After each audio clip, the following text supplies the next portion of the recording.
Welcome to Transform Ed Consulting, where vision becomes strategy and strategy creates lasting impact. We empower educational leaders through program evaluation, strategic planning, leadership coaching, and data-driven solutions that inspire meaningful change. Our mission is to create opportunities that prepare learners for career success, college readiness, and lifelong achievement. Start your journey toward educational excellence today. Your initial consultation is absolutely free. Hello, everyone. I'm David Johnson from Transform Ed Consulting, and I have as our guest today, Robert D. Webb. Robert, tell us what the D means. Means David, as in David Johnson. And do we know the background of the word David, the name David? Do you know from the biblical text of David, King David from Israel? He's one of my heroes. Yes, sir. And it means beloved one. So Beloved you and I are both beloved ones. Awesome. There we go. Well, let me formally introduce you. Robert D. Webb, Master of Education, is the founder and principal consultant of Webb's Educational Building Blocks, LLC. Following a 29-year career in Texas public education, including 23 years as a campus and district administrator, Robert now partners with educational leaders to strengthen organizational culture, develop leadership capacity, and improve student outcomes. Through his Stewardship Test framework and covenant leadership philosophy, he equips leaders with practical strategies to confront reality, build trust, and create sustainable systems that help schools and organizations thrive under pressure. Thrive under pressure.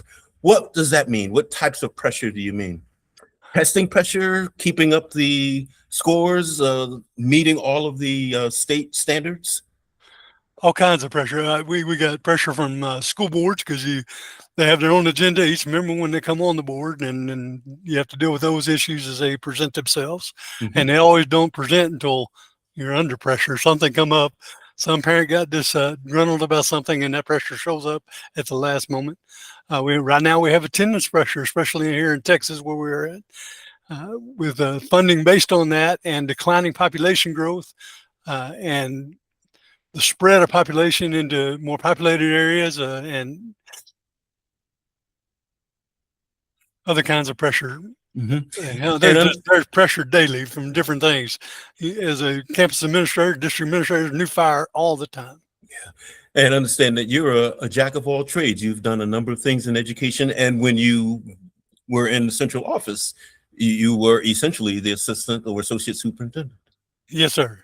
Yes, I've been a campus principal most of my career. I have served as a district transportation director. One time when my emotional intelligence wasn't where it was, and I got crossways with the board, they moved me to transportation director from my campus principal position.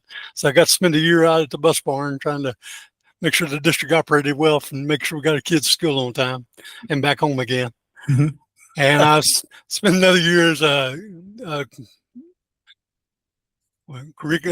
executive director of curriculum instruction and assessment, which has a whole long title. I used to tell the board I'm the executive director of CIA. CIA. Okay. All right. Because that's curriculum instruction and assessment. There you go. Yes, sir. Cool. Yeah, I had a lot of responsibility and no authority. I had to influence a lot of people to try to do the right things and make a change, but I had no authority to do anything.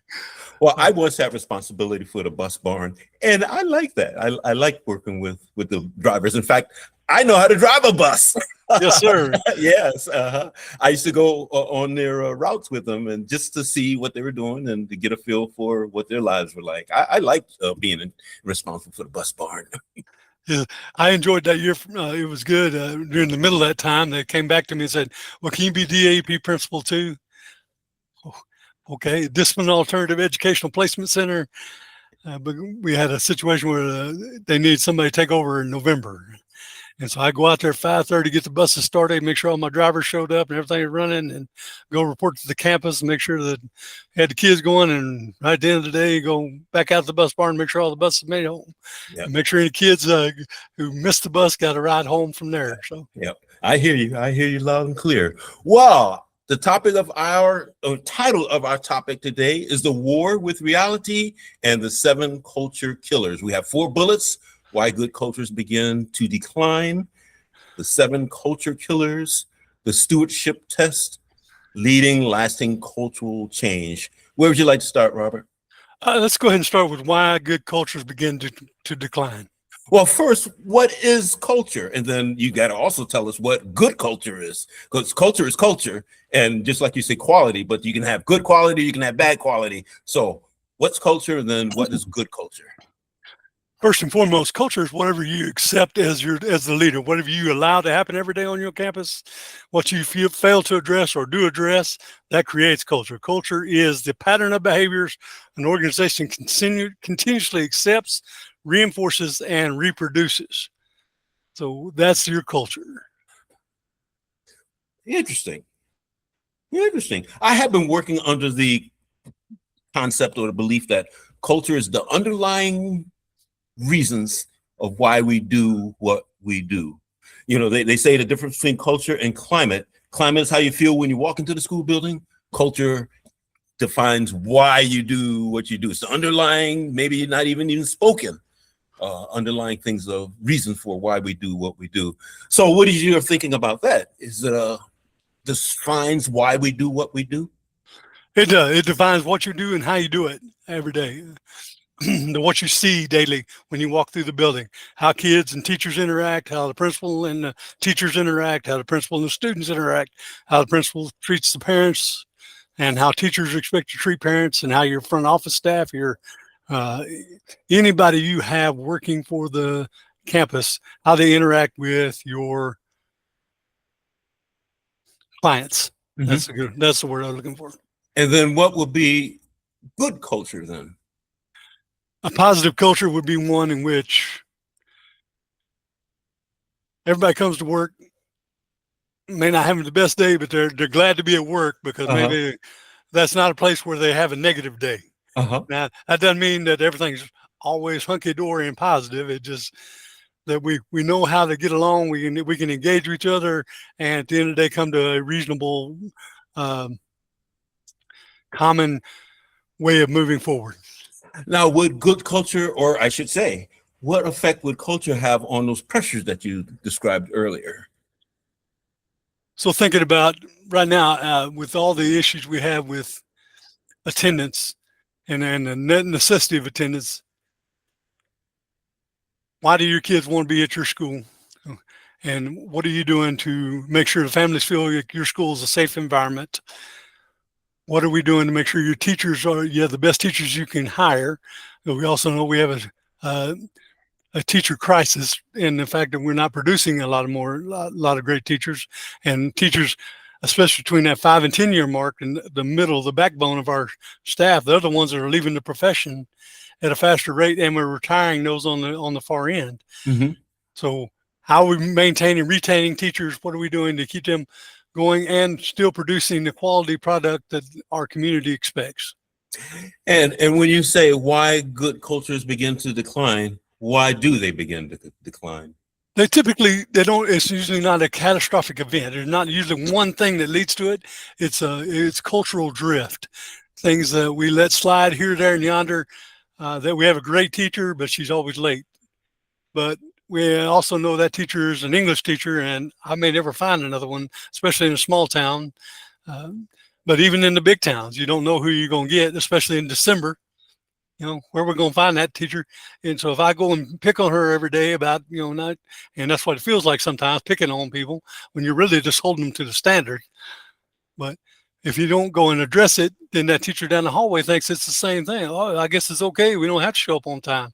Or if you don't support that teacher who does show up on time, especially one next door to the teacher that doesn't and has to cover that class every morning for 5 minutes while waiting on her to show up or him to show up to get his business together and get organized and get going. Those things cause cultural drift. And that's just one example. But Robert, I'm going to hit you with one. Yes, sir. Of course, you know your basic psychology. You reinforce behaviors that you want to continue, and you punish behaviors that you want to cease happening. So, as a principal, which approach do you find is most effective? I think it's both. Go on. First, you got to reinforce those that are doing the right things for the right reasons. Mm-hmm. And that's got to be constant, and that's hard because we are, or at least I am, I won't say everybody, I'll say I am prone to seeing the negative and having a tendency to lean towards the negative to try to have to, fix or whatever. But if you don't go by and say, hi, thank you for being here on time, I appreciate it. I'm glad you're here every day. You always get your business taken care of.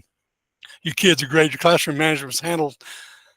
I never had to worry about your classroom, and you know how much stress that takes off me. I appreciate that. Mm-hmm. If you never tell them that, they don't know. Mm-hmm. And so, and I wasn't prone to do that on a regular basis. And so I'm telling on myself. But also, if you don't go down the hall and address that other issue, everybody else notices that you haven't addressed that issue. Whether they tell you or not, they know. And therein lies the problem. Yeah. In fact, I was getting ready to ask you, do you do the hall walk thing, management by walking around? Yes, sir. Sam Walton. Yeah, management by walking around. It was my favorite way to do. But my first job every morning was to meet and greet students. Mm-hmm. I needed to check those students before they walked in the building to make sure that whatever's coming in the building wasn't going to go into a teacher's classroom and blow up all over me back in my office anyway. If I could address it at the door, that was a lot easier.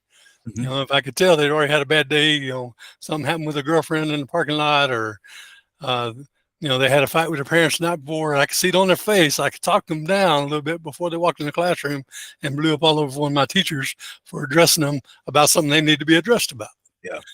But then I always try to get one day a week where, I typically served on small campuses, so I get the counselor or somebody else to come cover that spot. Mm-hmm. And I go walk the hallways and greet teachers and make sure everybody's actually in their rooms and see who is that one person who's late every day that I never catch because I'm always out there at this door and they come in the other door so they can avoid me. Yeah.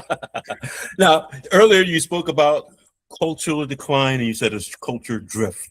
So how does one address that?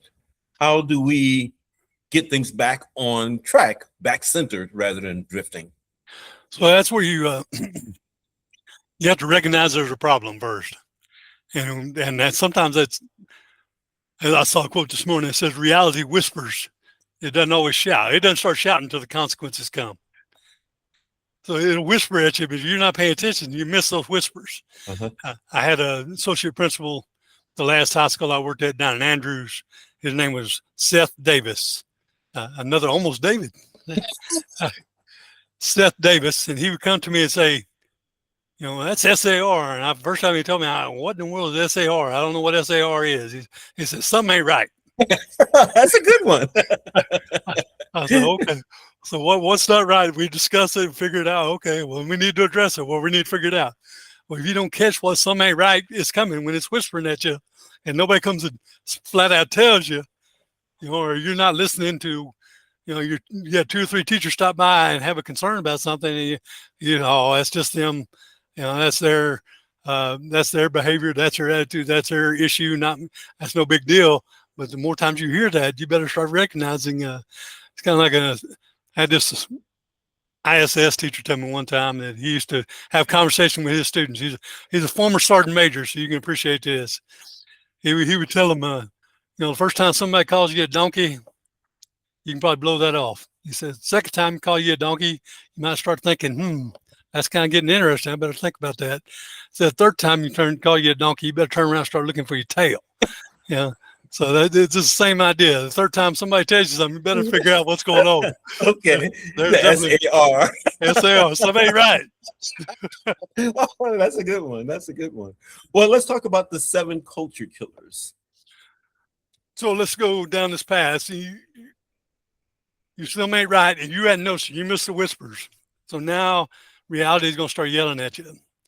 First, it's going to start with a war with reality. You're starting a war with reality is what it is.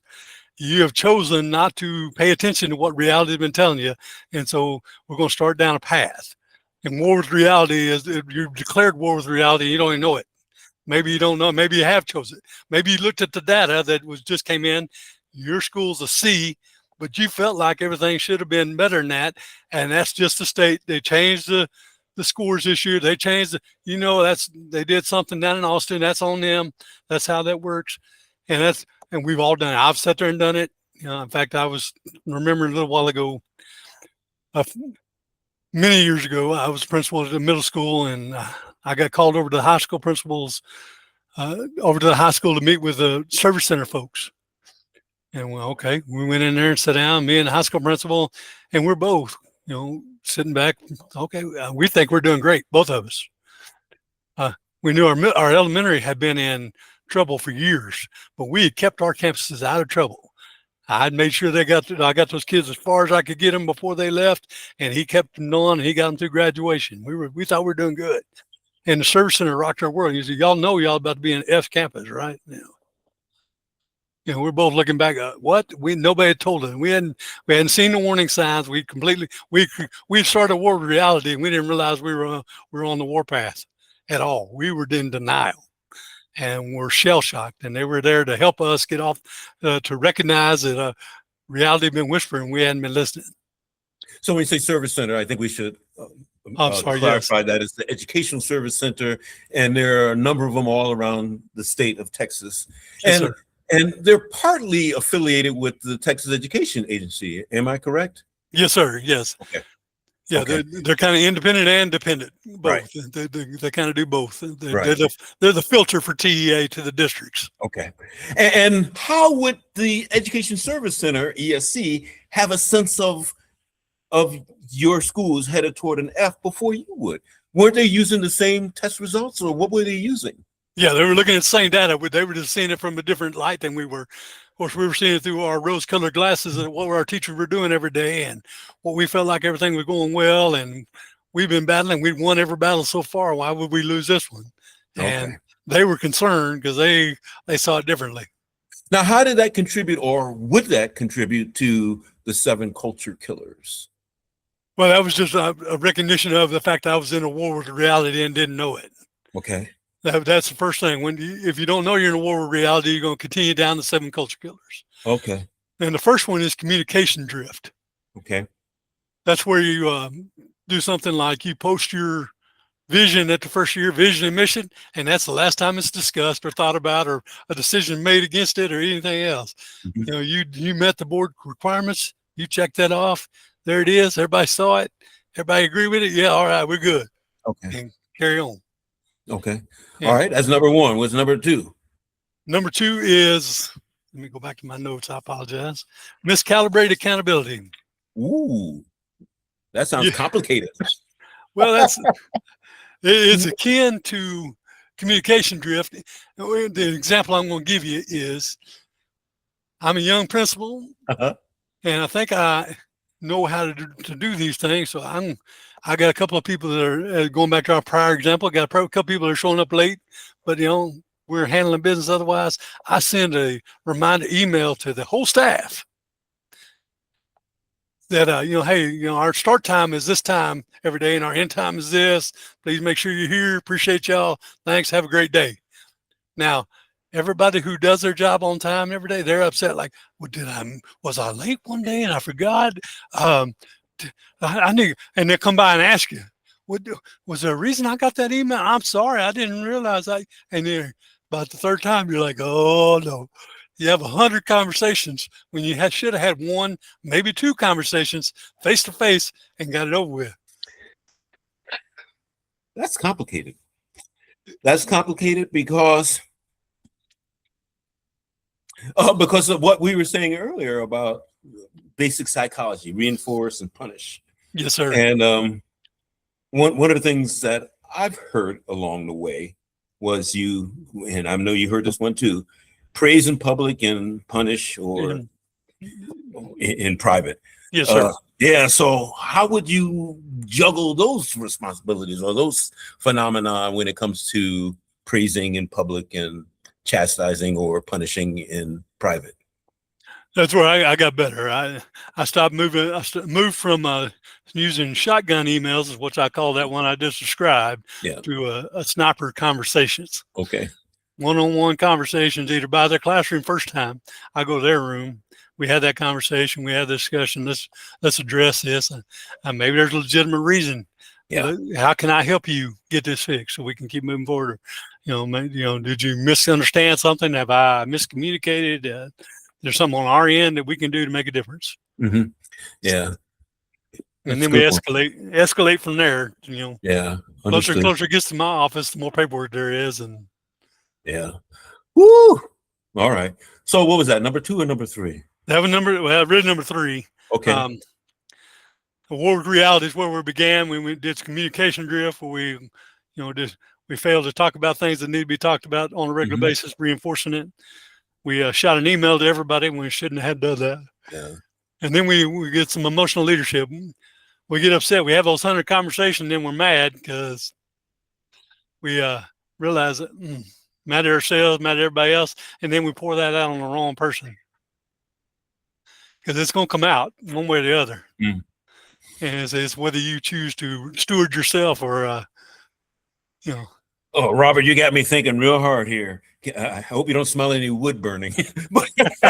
but. All right, you know that term is very, very popular. Compartmentalize. Yes.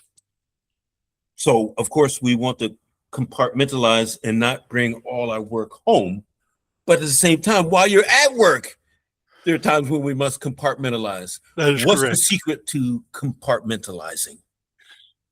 Well, to me, that goes back to covenant leadership, which is not on our agenda, but we can talk about. That's where you have to lead yourself. You need to get up every morning and address 4 areas in your life: your spiritual life, your emotional life, your mental life, and your physical life.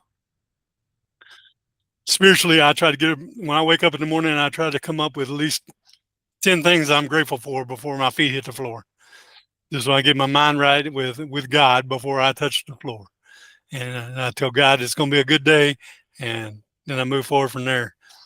And then I, try to read my Bible, do some other things, which requires me getting up early in the morning, which is hard to do when you're a principal or whatever else. And when you've been up all night the night before at events or whatever else, a bus trip or an accident or a fire alarm went off or who knows what happened, because there's always something. You're on 24/7. But you got to make some time for yourself to fix yourself before you can serve your people. Oh, good one. Good one. Yeah. So it's like you're centering yourself. Yes, sir. And you would say that helps you compartmentalize. And well, I used to always say there's a time and a place for everything and put things in their place. So yes, sir. Yeah. And if you have an issue with a teacher or someone at work, put it in its place. Yes, address it before. Mm-hmm. Yeah, either put it on your calendar or address it that day, but don't let it ride. Yeah. Make that to-do list for the next day before you leave the office so that you know what you're walking into. Understood. Okay. Oh man, we're having too much fun here. We're running out of time. Yes, I know. Where would you like to go? We'll try to run through these others. I'll just give you some short examples. After emotional leadership, we have operational inconsistency. All of a sudden something comes down from central office, or you decide one day, you wake up one day and, hey, we're going to change direction, but you don't give everybody the understanding of why or what's going on or what changed. And so that causes confusion and frustration on the part of your staff, and nobody understands where they're going. Yeah, as a matter of fact, they say you can get people to do almost anything if they fully understand the why. Yes. But if you don't appreciate, you don't go into detail about what that is, that causes problems. Yeah. Which leads to trust erosion. People's trust in you slowly but surely erodes away when they get either an emotional response from you that wasn't the one that they were expecting or what they had earned. People are going to come at you frustrated and whatever else. You got to maintain your composure, even though you want to lose it in front of them. But you're the leader. You don't want to get paid to do that, so you got to take it that way. But when you don't, or when you go off on the wrong person, it wasn't even their fault. It had nothing to do with them. But you choose your action, that causes erosion of trust. And then the final thing is just you start tolerating behavior you wouldn't want to, because either you're protecting your ego or out of fear, you don't want to go and face the consequences of what needs to be addressed. Let's have an example of that. Well, we can go back to you got that great English teacher who's always late. And you have put off having that conversation because I don't know where I'm going to find another English teacher. I'm sure there's a legitimate reason she's not here, But in the meantime, your best math teacher who's next door, having to cover her class every day, is getting frustrated and more frustrated and more frustrated. And you get the resignation letter in March you weren't expecting. And the person you really need to address was the English teacher. But that math teacher's resignation letter's laying on your desk, and they quit back in December. They resigned in March, and they're leaving in May. And now you got 2 people you got to replace instead of 1. And then protecting your own ego or protecting your persona, your your reputation. fear, whatever fear got in the way, or your pride, whichever one, didn't allow you to do what needs to be done. So every time you run into one of these problems, that leads to the stewardship test. Go ahead. So that stewardship test is at any point during these 7 culture killers, during this fight with war with reality, you can stop at any point and say, well, I'm seeing a lot of problems. I need to take a step back, investigate what's going on, and then take appropriate action based on what I've discovered. Now, is that a self-assessment or is that a situational assessment? I would say both, depending on the situation. It could be a side. You can go to war with yourself with reality. You can look at the scale every morning and it doesn't change, and go out and eat your food and then wonder why the scale didn't change the next day and still be in the same situation, right? And at any point, you got to make that same decision. Event plus response equals outcome. That's a statement from Brian Kite and Focus 3 group. Any event and an outcome are only 2 parts you don't have control over. Your response to any event and the outcome that comes after is based on your response. Well, you mentioned your stewardship test framework. So is that something you've created? It's something I'm working on building. The stewardship test framework leads to the covenant leadership framework. Covenant leadership is lead yourself. And we talked about that spiritually, emotionally, mentally, and physically. Serve the people. Because once you got to lead yourself, the first unit of leadership is always 1, right? And that's yourself. Once you can lead yourself, then you can serve the people. And you do that by holding them accountable and praising those who are doing the right things and maintaining the standards. As we know from military background, both of us have, it's always mission first and people always. You got to hold both of them. Okay. So with the stewardship test, is that comprehensive in that it's looking at yourself as well as looking at the situation and the people with whom you're working? Yes, because the situation, ultimately, you're the leader. It's going to come back to you anyway. So it's ultimately what mistakes or what evidence did I miss? What did I not look at? What does it require me of now? What is it? It's been whispering to me. What does it want? What is reality looking for me to do? And is it the data that's telling me something and I've just been blowing off thinking they put in the wrong numbers, or that I don't trust this data because it came from TEA, or whatever. You got to still go back. Okay, where did I miss that point? Or what do I need to? What does it require me now to step forward in a different way and do something different? And that's your reality test. Yes, sir. It goes back to the Stockdale paradox. Wow. Going back to Admiral Stockdale's right. Have to embrace your brutal reality and have a faith that you can change the outcome. Which leads to our next bullet, leading lasting cultural change. So leading lasting cultural change means that we have to really follow the Stockdale paradox and take the stewardship test, step up in our covenant leadership framework, lead ourselves, serve our people, and then steward the mission. Steward the mission means that I'm going to take the resources and the authority and responsibility I've been given, and I'm going to do my best to leave it in a better position and place than when I found it. Steward.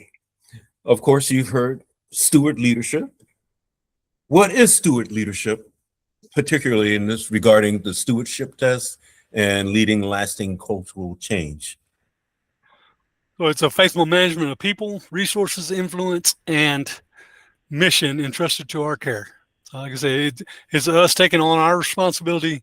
So from the covenant leadership standpoint, I think of our leadership roles as more than just a contract.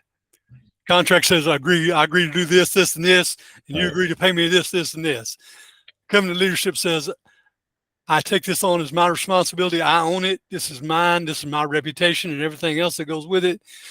And I want to leave this in a better place, in a better position, and make sure that I'm taking care of the people in a better way. I'm taking care of myself, and I'm taking care of what you've given me to steward to the best place I can be. For my career, and probably most of yours, we were in public education. We were stewarding people's money, and their greatest asset was that kid walking down the hallway. Right. But so was every one of those teachers. Every one of those teachers was somebody's kid that we were also taking care of. And how we treated them every day and what the end result was on us, on how we ended that up. I hear you.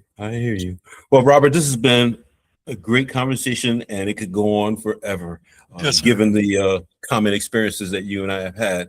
But unfortunately, we do have a clock, and we must meet the demands of our clock. So if you must summarize all this into a takeaway, what would that takeaway be? My first thing would be recognize the signals, recognize what reality is whispering to you.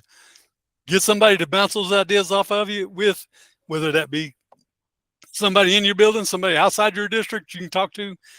Of course, David and I would be great people to have a conversation with, but have a conversation with somebody about what the reality is whispering to you before it starts yelling at you with consequences, because the consequences are painful. And I've lived all of them. All 7 of those I've done, and that's why I can talk about them, because I screwed them up. And that's where I learned the stewardship test for failure. I hear you. So what will be the call to action? What do you want people to do with this knowledge? I want you to go back and truly listen to what you're saying. Look at your data, look at your culture, and if you need help, give us a call. And let's when you say give us a call, how do people contact you?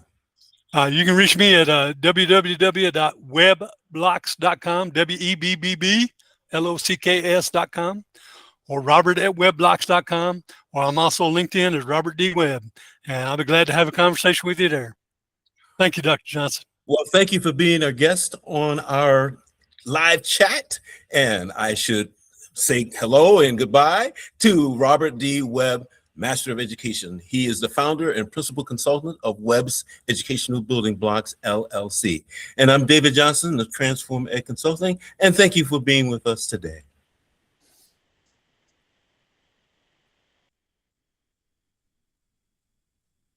All right, we should be off the air.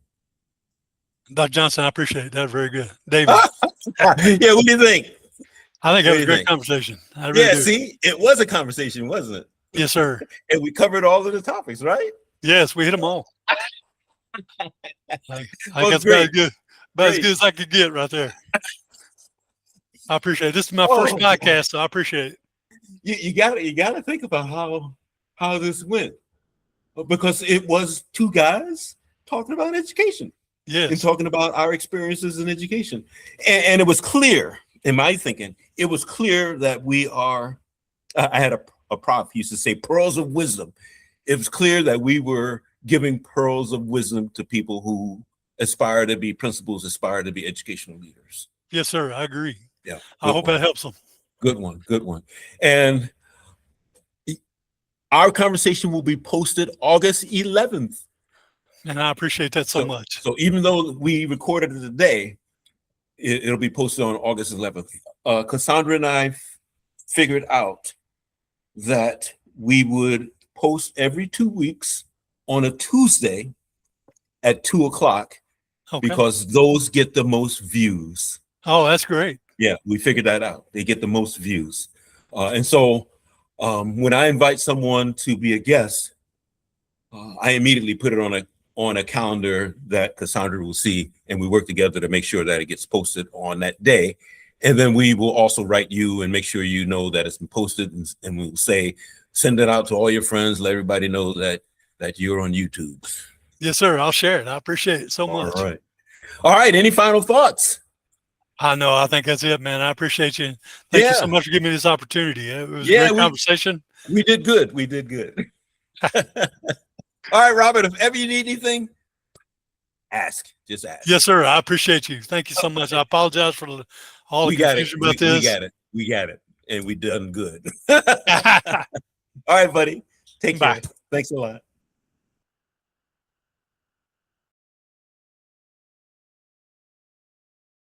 Thank you for watching Transform Ed Consulting. Explore our services. Subscribe to the Transform Ed Consulting YouTube channel for the latest news and updates.